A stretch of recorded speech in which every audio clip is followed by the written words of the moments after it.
Él es Pedro, ustedes lo conocen muy bien. Pedro, que dentro de su nombre siempre asociamos el concepto de roca, ¿cierto? De alguien seguro. Siempre hemos visto a Pedro muy impetuoso, siempre lo vimos dando el paso al frente, siendo el vocero de todos los apóstoles. También lo vimos muy apasionado en la predicación, también lo vimos en algún momento siendo el primero en arriesgarse, en caminar sobre las aguas, cuando el Señor le pidió que él caminara, si bien se hunde, pero es el único apóstoles que decide dar ese paso y arriesgarse y probar, ¿cierto?, lo que el Señor estaba enseñando.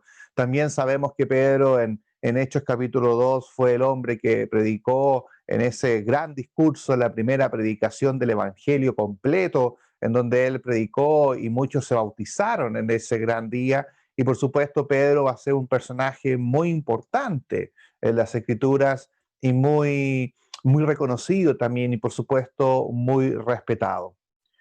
Pero acá lo vemos en otra circunstancia, acá lo vemos en otro momento de su vida, acá lo vemos llorando entre las sombras. Aquí lo vemos de verdad, no estoy hablando de pequeños llantos, sino que estamos hablando de llantos completamente amargados, desgarrados, un llanto que venía del interior.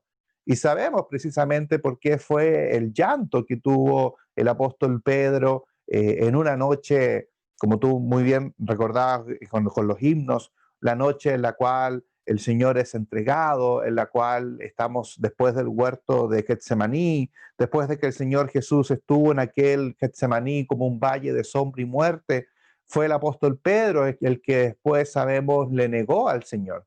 Pero yo no sé qué es lo que más doloroso, qué es lo que realmente le causaba más dolor al apóstol Pedro, si efectivamente el que negara al Señor Jesús o le dolía el hecho de que él hubiese dicho él que nunca lo iba a hacer. De hecho, eso es lo que dice el libro de Lucas en el capítulo 22, versos 33 y 34. Dice, pero Simón dijo, Señor, estoy listo para ir contigo a la cárcel, hasta estoy dispuesto a morir por ti.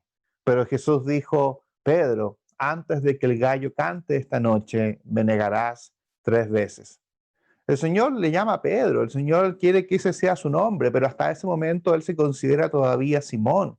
Y él dice, no solamente se le advierte que iba a negar al Señor, sino que él dice y declara con mucha fe y dando un paso al frente, Señor, yo estoy dispuesto a ir a la cárcel, estoy dispuesto a que nunca me van a alejar de ti, estoy dispuesto a morir por ti. Y el Señor le advierte que le va a negar. Y creo que lo que más le duele a Pedro, producto de esta negación y producto de este pecado que él comete de negar al Señor Jesús, es que se le advirtió, es que él dijo que nunca lo iba a hacer. Y no solamente lo negó una vez, sino que en realidad lo negó 3 veces. De hecho, eso es lo que dice el libro de Mateo en el capítulo 26, verso 74. Entonces él dice, comenzó a qué? A maldecir y a jurar, yo no lo conozco. Y en ese momento cantó el gallo. No bastaba solamente con haberle negado al Señor Jesús, sino que además tuvo que maldecir. Cuando hablamos de maldecir significa malas palabras dentro del hebreo, significa decir injurias. Y él ya no solamente está negando al que conoce al Señor Jesús y está negando todo el historial y los 3 años que caminó con él, sino que además comienza a maldecir, comienza a hablar mal del Señor, diciendo, yo no le conozco. Y en ese momento cantó el gallo. ¿Cuántas veces el gallo ha cantado también para nosotros? ¿Cuántas veces nosotros en nuestro actuar hemos negado conocer al Señor? Hemos decidido no caminar al lado del Señor y hemos decidido maldecir el camino del Señor. Por eso yo creo que muchos nos sentimos muy identificados con Pedro. Nuestra vida está llena de situaciones cristianas en donde hay altos y hay bajos. Conocemos los altos de Pedro, como bien decíamos en esta introducción, en donde Pedro tuvo una gran posibilidad fue líder dentro de la iglesia de Cristo, fue un tremendo cristiano, uno de los grandes apóstoles del Señor Jesucristo, pero aquí lo vemos en este punto más bajo, en este punto donde él se encuentra llorando y se encuentra sufriendo las consecuencias de su pecado. ¿Qué hacemos nosotros después de pecar? ¿Qué hacemos nosotros después de caer de la gracia del Señor? Veamos qué es lo que hizo Pedro después de caer de la gracia del Señor. ¿Qué hizo Pedro después de pecar? Dice Juan capítulo 21, versos 2 y 3. Estaban juntos Simón Pedro, Tomás llamado el Dídimo, Natanael el de Caná de Galilea, los hijos de Zebedeo, y otros dos de sus discípulos. Simón Pedro les dijo, voy a pescar. Ellos le dijeron, vamos nosotros también contigo. Fueron y entraron en una barca y aquella noche no pescaron nada. Fíjese que el versículo 3 dice que después de esto, ¿no? Después de todo esto que aconteció ahí en Jerusalén, después de que el Señor les dijo que fueran a Galilea y que ahí tenían que esperar, vemos que en este lago, Simón Pedro en el versículo 3, él le dice a ellos, les dice, voy a pescar. En realidad no lo invita, él dice, yo voy a ir a pescar. Eso es lo que más llama la atención, ¿no? Por qué Pedro, después de haber negado al Señor Jesucristo, después de haber estado en esta congoja, de haber caído y faltado a la fe, él decide ir a pescar? Insisto, sabemos por qué Jesús, perdón, dice que él volvió a Galilea, lo sabemos porque el Señor les dijo que tenían que ir a Galilea a esperarle, pero no les dijo el Señor Jesús que tenían que volver a pescar, no les dijo que tenían que volver a esos antiguos trabajos que ellos tenían. Hace más de 2 años que Jesús llamó a Pedro, ¿se acuerdan ahí en lo que se le conoce como la pesca milagrosa que relata el libro de Lucas al principio del Evangelio? En donde relata cómo el Señor Jesús, cuando no pescaban nada, y estaba también Juan y su hermano, y fueron a pescar, no pescaban nada, el Señor les dijo, bueno, echen la red. Pedro objeta, Pedro le dice, pero no hemos pescado nada, pero bueno, ya que tú lo dices, lo vamos a hacer. Y vemos como esa pesca era tanto los peces que la red se rompía, el barco se hundía.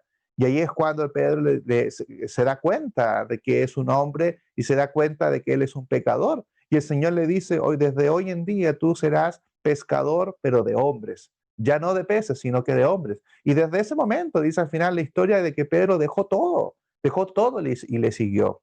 Han pasado 2 años que Pedro ni siquiera se ha subido a una barca a pescar.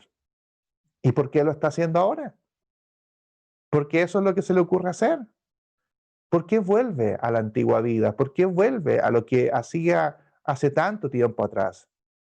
Y yo creo, queridos hermanos, y aquí lo entendemos nosotros cuando pecamos, es la vergüenza.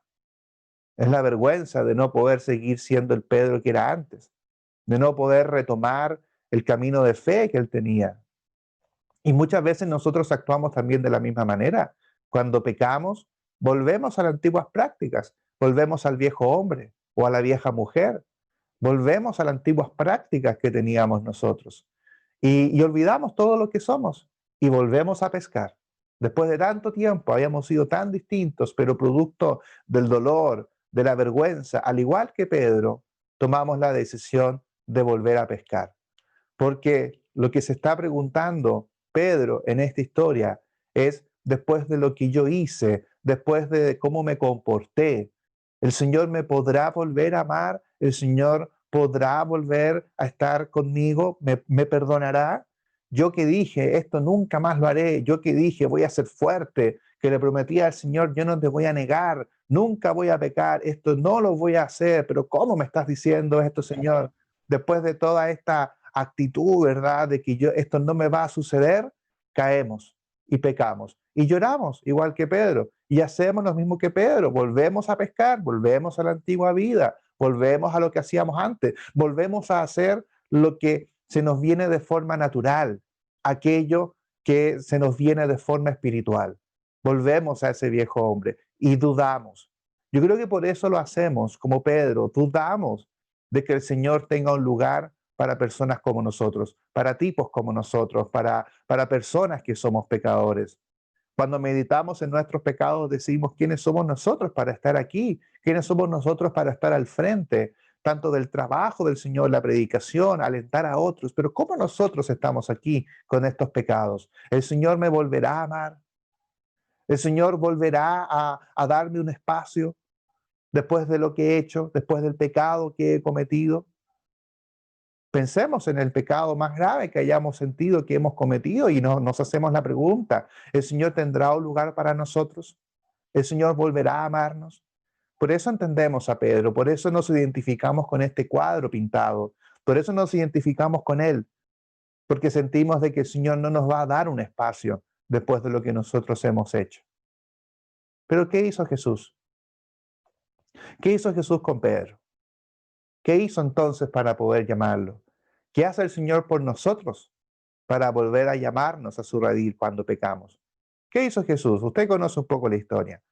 ¿Qué hizo Jesús? Partió las aguas, hizo un milagro frente a Pedro para poder llamarlo a sus filas nuevamente, convirtió ahora los botes en oro y quizás las redes las convirtió en plata, quizás que podríamos pensar de que Jesús le hizo otro milagro, así como le hizo un milagro hace 2 años atrás, que el Señor le puede hacer aquí otro milagro, pero no, en realidad Jesús hizo algo mucho más significativo, hizo algo mucho más profundo, invitó a Pedro y a todos los suyos los invitó a tomar desayuno. Fíjese lo que le estoy diciendo. El Señor los invitó a tomar desayuno. Y fíjense que fue Jesús mismo el que preparó este desayuno. Leamos esa historia. Juan capítulo 21, versículo 4 al versículo 13, dice así. Cuando ya iba amaneciendo, se presentó Jesús en la playa, mas los discípulos no sabían que era Jesús. Y les dijo, hijitos, ¿tenéis algo de comer? Le respondieron, no. Él les dijo, echad la red a la derecha de la barca y hallaréis. Entonces la echaron y ya no la podían sacar por la gran cantidad de peces. Entonces aquel discípulo a quien Jesús amaba dijo a Pedro, es el Señor. Simón Pedro, cuando oyó que era el Señor, se ciñó la ropa porque se había despojado de ella y se echó al mar. Y los otros discípulos vinieron con la barca arrastrando la red de peces, pues no distaban de tierra sino como 200 codos. Al descender a tierra, vieron brasas puestas y un pez encima de ellos y pan. Jesús les dijo, traed de los peces que acabáis de pescar. Subió Simón Pedro y sacó la red a tierra, lleno de grandes peces, 153, y aún siendo tantos, la red no se rompió. Les dijo Jesús, venid, comed. Y ninguno de los discípulos se atrevió a preguntarle, ¿tú quién eres? Sabiendo que era el Señor. Vino pues Jesús y tomó el pan y les dio, y asimismo del pescado. Qué imagen, ¿no?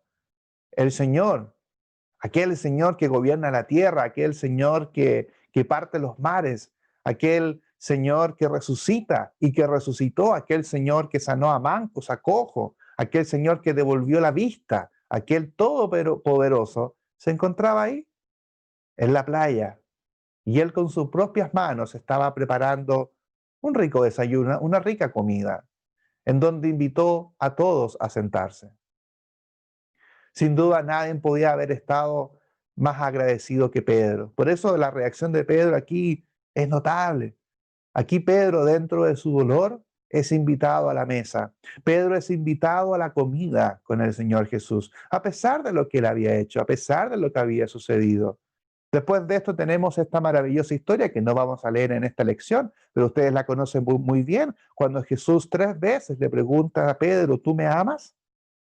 Y Pedro tiene que tomar una decisión y dentro de su timidez, Pedro le dice, yo te quiero, porque se siente presionado, siente que aún no es digno, pero Jesús lo necesita de vuelta. Jesús sabe quién es Simón Pedro y Jesús quiere darle ayuda a Simón para que él pueda volver. Pedro fue invitado a la comida con Cristo. Aquel Pedro que fue zarandeado por Satanás como trigo, en donde le había dicho al Señor Jesús que Satanás me ha pedido zarandearos como a trigo. En este momento Pedro estaba comiendo de la mano del Señor. Lo que hizo Jesús por Pedro aquí en la costa para poder darle consuelo en su pecado es lo que hace el pastor por las ovejas. es lo que hace el pastor por excelencia. Dice un salmo tan conocido por nosotros, un viejo amigo de las Escrituras, Salmo 23, pero en el versículo 5, en una parte del versículo 5, después de haber leído que el Señor me acompaña a través del valle de sombra y muerte, tu vara y tu callado me infundirán aliento, dice el Salmo 23, 5, aderezas mesa delante de mí en presencia de los angustiadores, unges mi cabeza con aceite. Otra versión dice, dispones ante mí un banquete en presencia de mis enemigos. En este punto, haciendo un paréntesis en esta historia, en este punto, en el Salmo 23, veníamos del versículo 4 en este salmo, en donde se encontraba con sus ovejas en estos lugares escabrosos para que pudiesen comer, para que pudiesen alimentarse. Y son lugares de dificultad, son lugares riesgosos.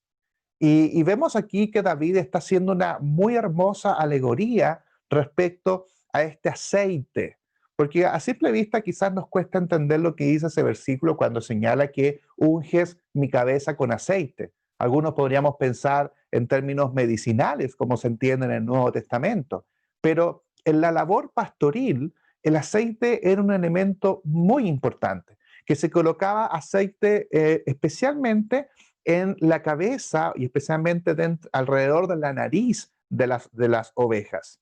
¿Por qué? Porque en esa zona las víboras, que en este caso esta víbora es muy pequeñita, es de color marrón, que vive debajo de la tierra, que se esconde, muchas veces y de forma repentina saltan de sus agujeros para poder morder a las ovejas.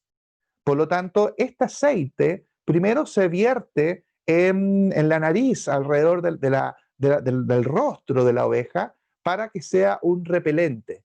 Y cuando llegan a los lugares de tranquilidad donde las ovejas se quedan, lo que hace el pastor es con este aceite poder buscar todos los agujeros que hay cerca donde podrían estar estas pequeñas víboras y también vierte aceite alrededor de los agujeros para que sea repelente y si llegasen a salir al menos se resbalen.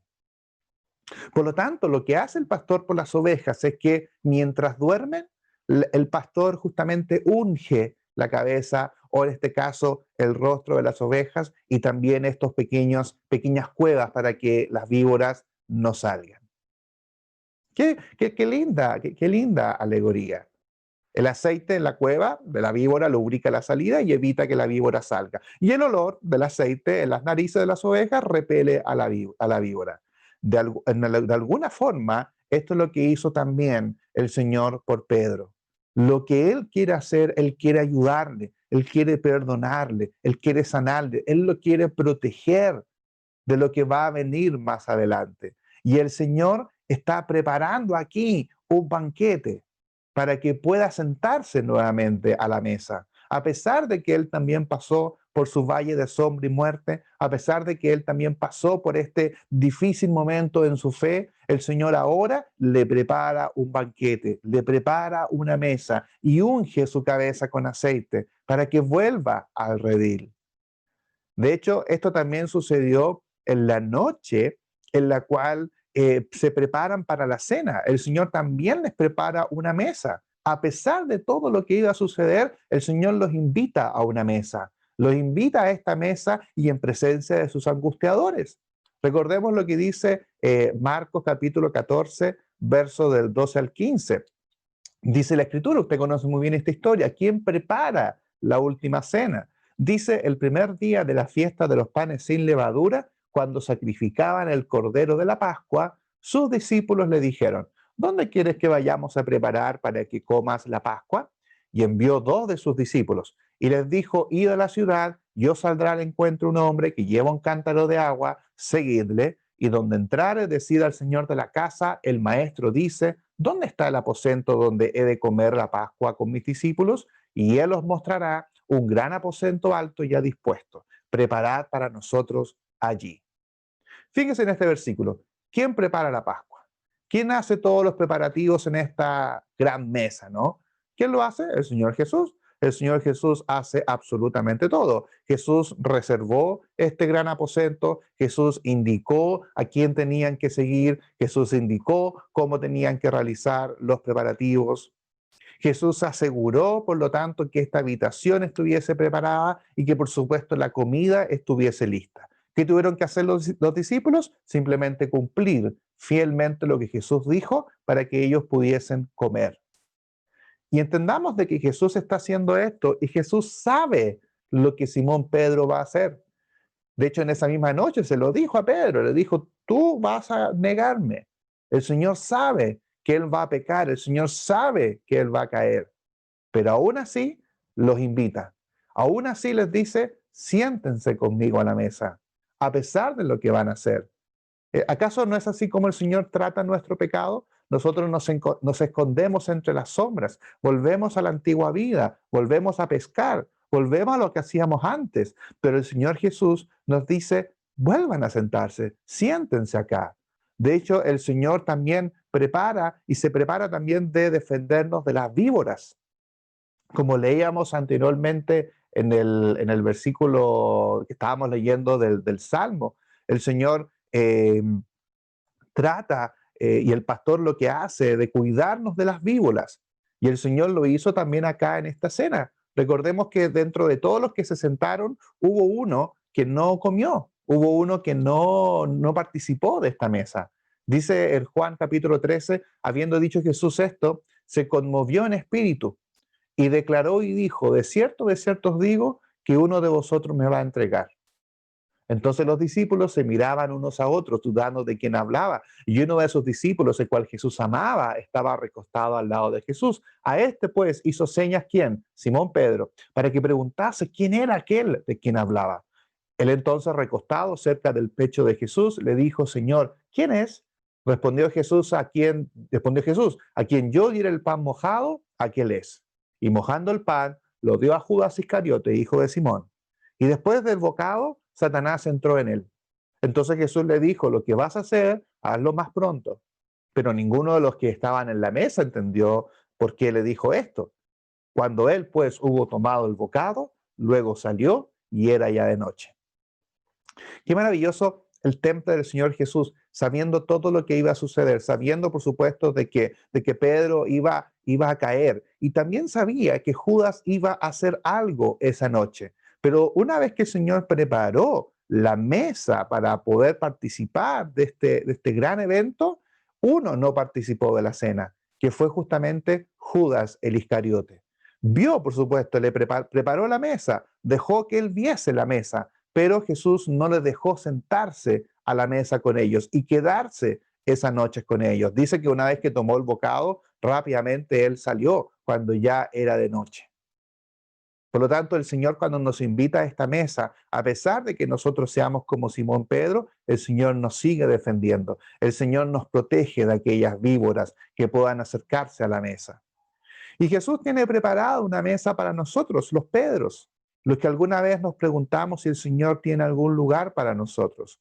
El Señor quiere que nosotros bebamos de la mesa del Señor, en donde en la muerte de Jesucristo y en su resurrección, que es lo que recordamos en la cena del Señor, el Señor quiere que nosotros recordemos precisamente eso y que nadie quede fuera de la mesa del Señor.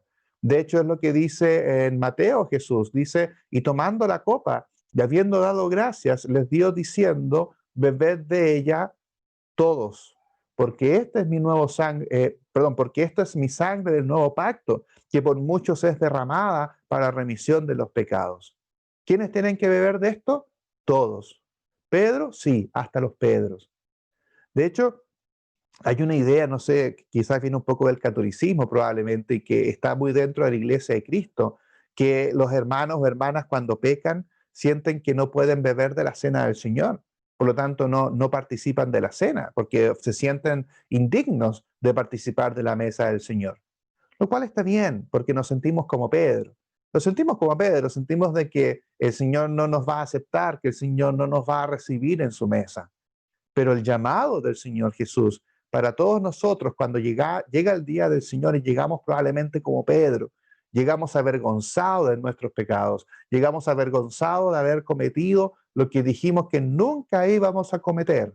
Para todos nosotros los Pedros, el Señor nos dice, bebed de ella todos.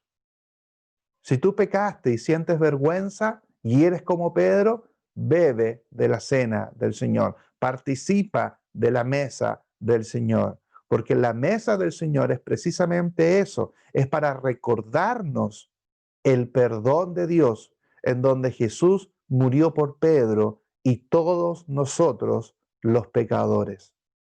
Así que no te quedes fuera de la mesa, no te quedes llorando en las sombras cuando peques. Está bien, sintamos el dolor, pero también recibamos el consuelo del Señor. El Señor deja fuera a personas de la cena, como a los Judas, los deja fuera, pero el Señor también como gran pastor adereza mesa delante de nuestros enemigos y unge nuestra cabeza con aceite, porque el Señor quiere seguir protegiéndonos. Era tanto el amor que sintió el Padre y Jesús, por supuesto, por Pedro, de que en Marcos, una vez estando él resucitado, en el versículo, capítulo 16, verso 7, le dice, ¿verdad?, a las mujeres, habiendo resucitado, les dice, pero id, decid a sus discípulos y a Pedro, se lo dice, perdón, el ángel, ¿no? Decid a sus discípulos y a Pedro que él va delante de vosotros a Galilea, allí le veréis como os dijo. A mí siempre me ha encantado, uno de mis versículos favoritos del perdón, porque a pesar de todo lo que sucedió y a pesar de todo lo que hizo Pedro, el Señor necesitaba a Pedro, quería a Pedro de nuevo en sus filas. Por lo tanto, de una forma, lo que está diciendo aquí este enviado, le está diciendo a las mujeres, sí, vayan a decirle a todos, pero por favor, especialmente, no se olviden de Pedro. Por favor, díganle a él por sobre todas las cosas. No se olviden de decirle a Pedro que también lo estoy esperando. Díganle a Pedro y a los Pedros que han pecado que pueden sentarse nuevamente a la mesa y que pueden recibir el perdón del Señor. Y el Señor quiere hoy domingo que si tú has pecado, el Señor quiere que vuelvas a su mesa. El Señor tiene preparada una mesa, su copa está rebosando. El Señor quiere que nosotros nos acerquemos y recibamos su perdón. El Señor quiere ungir nuestra cabeza con aceite, nos quiere volver a proteger. No carguemos con la culpa del pecado. Dejemos esa maleta, dejemos esa culpa, porque el Señor nos llama y el Señor no se cansa de ayudar, de llamarnos todos los días de nuestras vidas. Como dice al final del Salmo 23, el bien y la misericordia nos siguen todos los días de nuestras vidas. Les agradezco mucho por el espacio. Muchas gracias, hermano Luis, por darme la oportunidad de traer este mensaje y espero que sintamos consuelo en medio del pecado y sintamos la mano sanadora del Señor cuando caemos de su gracia.